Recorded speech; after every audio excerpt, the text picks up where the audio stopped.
Alrighty, so we have a bit of a video here today. Crega attempted his first shot at recording live in one take like I normally do.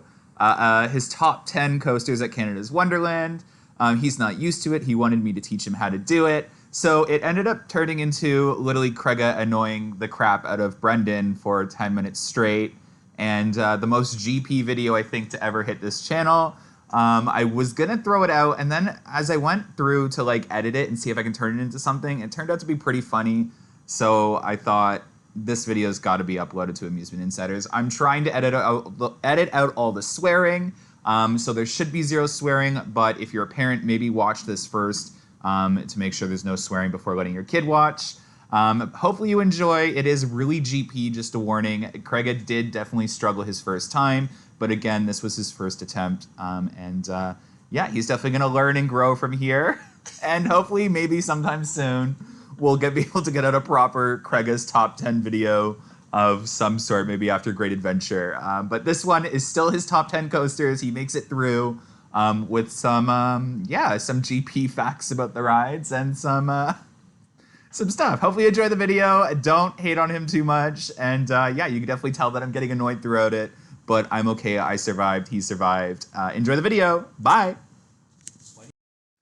Good afternoon, guys. It's Crega, and today we're going to go through my top 10 coasters at Canada's Wonderland. And starting off at number 10, we have Flight Deck. Flight Deck is number 10 because this is the absolute worst ride at Canada's Wonderland. All you do... Yeah, I can see you laughing in the corner of my eye. I can see you laughing. You gotta restart the whole thing. What? Well, reform your sentence. And starting at number 10, we have Flight Deck.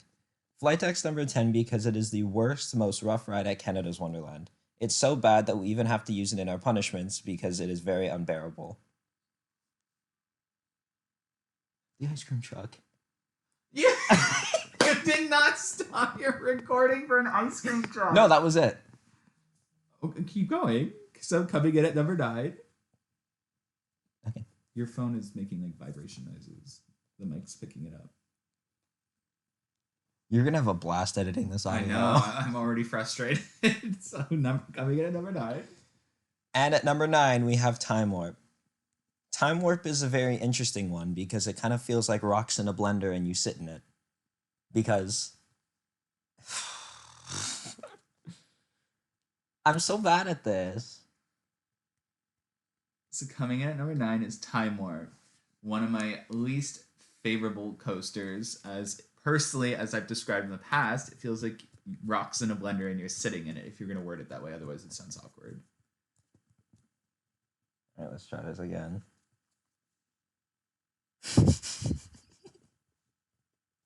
Do you want to just send me the audio clip and I can edit it for you so you don't have to go through all this nonsense? Mm-mm. Why? Because I'm going to edit it in a funny way. Coming in at number 9, we have Time Warp. Time Warp is a very interesting one because it's a light... What's it called? It's a lie-down coaster. That's what it is now. It's technically a flying. Lay down is where you lay down on your back and then transition. Coming in at number 9 is Time Warp. This one is interesting because it is a flying coaster. And I say flying in quotations because it doesn't feel like flying, it feels like falling. This ride is really bad because it kind of feels like it's going to fall apart or you're going to get ejected from the ride during the whole thing. I was doing so well. You have poor grammar, that's your problem, and you don't know big words. No. Yeah. So you have trouble forming sentences. On the fly, yes. Yeah. Coming in at number 8 is Wild Beast. Wild Beast is Canada's Wonderland's one of... Coming in at number 8 is Wild Beast. Wild Beast is Canada's Wonderland's... I did the exact same thing. Is one of Canada's Wonderlands. Mm-hmm. Coming in at number 8 is Wild Beast. Wild Beast is one of Canada's Wonderland's original roller coasters, and it is definitely aged badly. This thing kind of feels like you're getting a back massage by a truck. What the fuck? I can't. This is hard. You can't insult them too much. That's the problem. I can't insult it. This is look. You But can if see you're the gonna PO. keep insulting as you go up, insulting every attraction, that's too much. Well, you can insult this one, but you got to start complimenting rides too. Okay. So can we keep that other clip? Does that work? Yes, but works well enough. You need longer portions for these rides. Like you're literally one sentence about a ride. So describe like certain scenarios on the ride. Like why does it feel like a truck is giving you a massage? Also, that is really weird.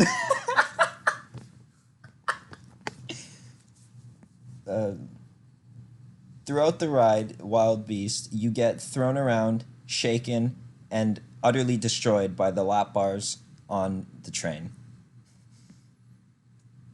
If they put it down too tight, it gets... Oh my god, I really can't... This is hard. So what do you least hate about Wild Beast? I mean, what do you most hate about Wild Beast? What do I hate the most about Wild Beast? Why don't you talk about how it's been completely retracked and it doesn't feel like it? Oh, okay, good. Wild Beast is... That. How does it do that? Wild Beast has been completely retracked throughout the years, and it is still utterly garbage. So I have a feeling this ride's going bye-bye anytime soon. Also, it never has a line, so that's a good reason for it to go bye-bye. Is that good? Yeah, you sound like a kid. I am a kid. No, you're 16. You sound like you're like 10. Go bye-bye. And at number 7, we have Backlot Stunt Coaster. Now, to be fair, Backlot Stunt Coaster isn't that bad of a ride. It's still pretty fun. Unfortunately, it is a little rough, especially around that first helix. Every single time I go around that first helix, I gray out, and then I feel sick up until the break one where I have a chance to relax. What do you like about it? Oh, nothing. What do you like about it? The one thing I can say I like about this ride is the big tunnel area because it provides a very, how do I word this? Magical experience. Now, what happens in that tunnel that I'm not aware of when I ride? Because when I ride that, it's not a magical experience in the tunnel. I don't know what ride you're riding. What's in that? my favorite part about Backlot would be... Stop fidgeting. Oh, sorry. My favorite part about Backlot would be the launch. It is right now my first and only launch coaster, and it is kind of cool. It's kind of cool. Well, it's not good. Oh man. Am I really that bad? You are really bad. Your video last night was fine. Like with wording, this is like you just like decreased in age by like 10 years. What else do I have to say about that stupid ride? I'm nervous. Like I don't know. When I go back to editing, and we might have to re-record some things. You need to say something else you like about Backlot. Why don't you say you like its tight transitions? I don't. They hurt.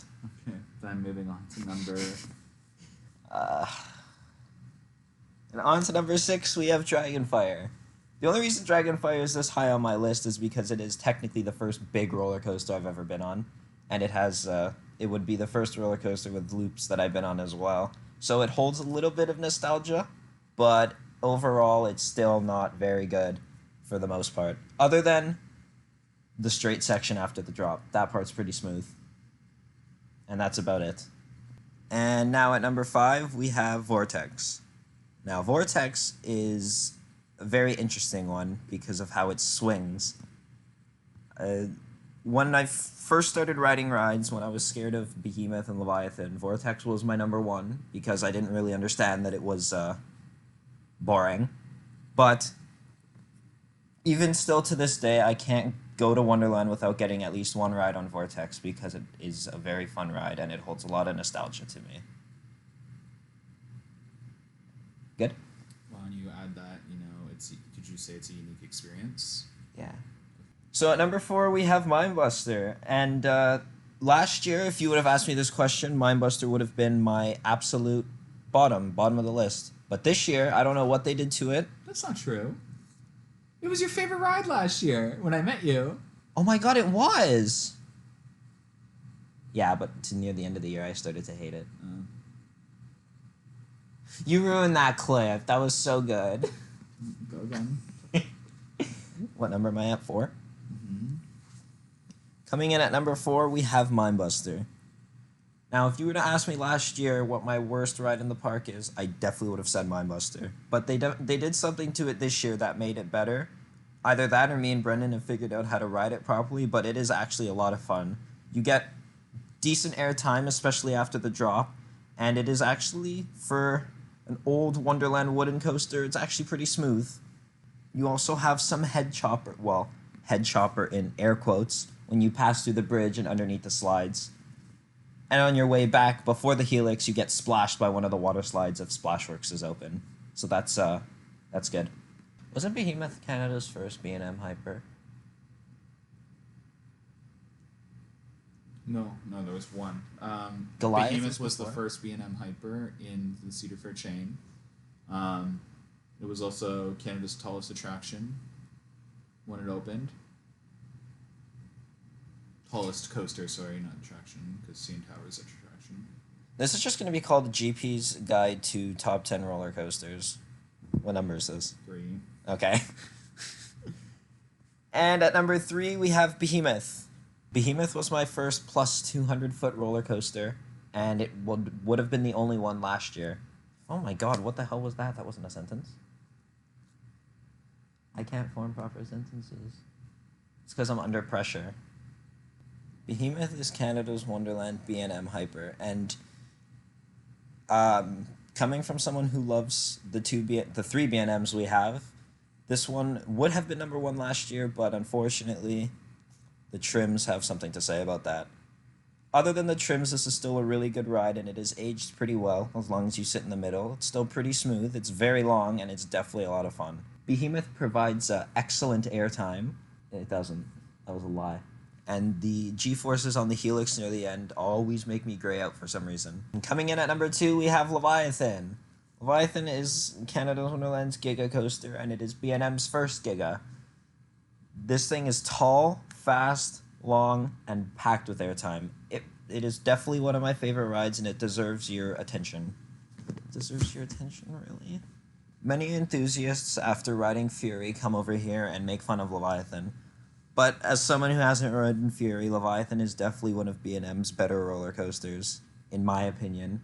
I know I just triggered a bunch of people, but oh well. Yeah, it keeps a lot of speed throughout the layout, especially since they added 600 pounds to the front of the train.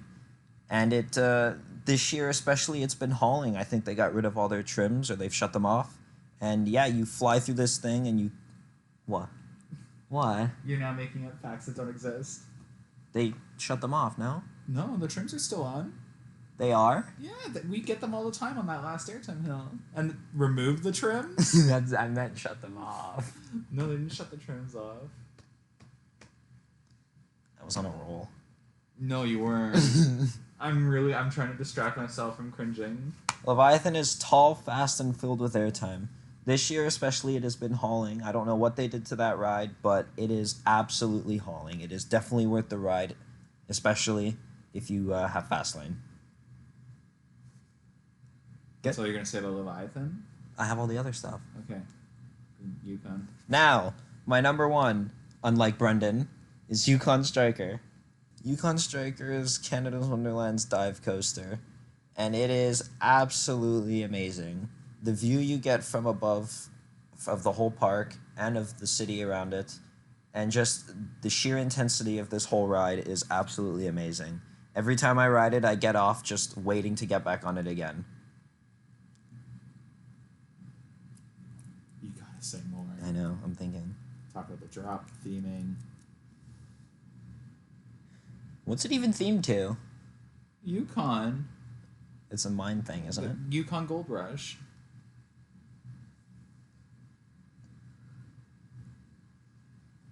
Yukon Striker definitely has the best theming in Canada's Wonderland with its Yukon Gold Rush theme station and surrounding area.